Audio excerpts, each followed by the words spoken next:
Bienvenue sur le stand de Bouygues, partenaire de l'événement Vivatech 2018. Nous allons parler de Smart City.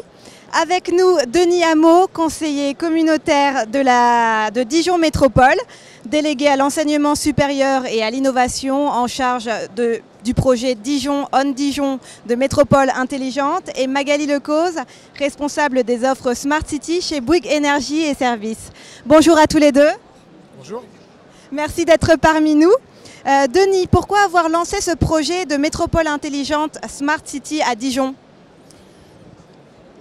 Écoutez, ce projet, il a comme origine le fait qu'aujourd'hui, avec les nouvelles technologies, on peut revisiter la manière d'envisager, d'imaginer comment est géré l'espace public. Donc nous nous sommes posé cette question à l'échelle des 24 communes de la métropole, ce qui est déjà un périmètre très large et très innovant. La deuxième chose, c'est que nous avions un certain nombre de postes de commandement qui opèrent déjà la ville, mais qui n'étaient pas interconnectés.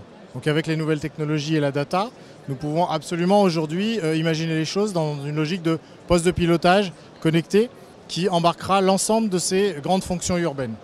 À partir de ces grandes fonctions urbaines, on récupère des données. Évidemment, il s'agit d'être une ville inclusive et donc il ne s'agit pas d'exclure, parce qu'on fait du numérique, les habitants. Donc toutes les possibilités restent ouvertes.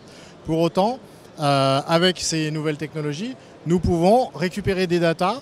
À partir de ces datas, améliorer le service, réinventer le service public. Nous sommes en train de le faire.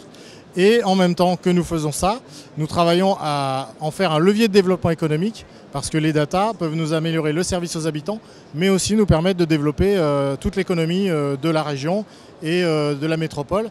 J'en veux pour preuve que déjà 3 écoles d'ingénieurs vont s'installer très prochainement à Dijon.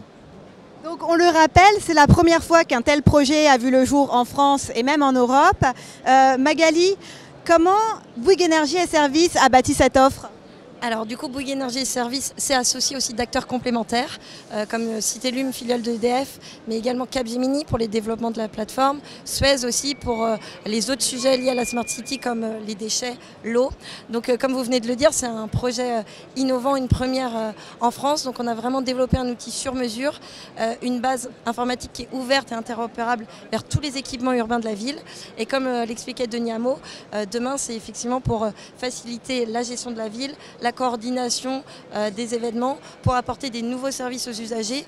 Et effectivement, on est donc sur les thématiques de la sécurité, de la mobilité dans la ville, du bien-être. Donc on a vraiment cette plateforme dédiée pour gérer les équipements de la voie publique. Et oui, la Smart City et sa collecte de data stimulent la créativité des startups en leur permettant d'inventer de nouveaux services pour la ville de demain. On vous remercie tous les deux et on imagine que beaucoup de villes suivront l'exemple de Dijon. Oui, tout à fait. Beaucoup de villes regardent ce que Dijon met en place et je pense qu'il y en a beaucoup qui vont suivre l'exemple, mais qui vont faire du sur-mesure, qui vont raconter leur histoire. Merci à tous les deux, bonne continuation.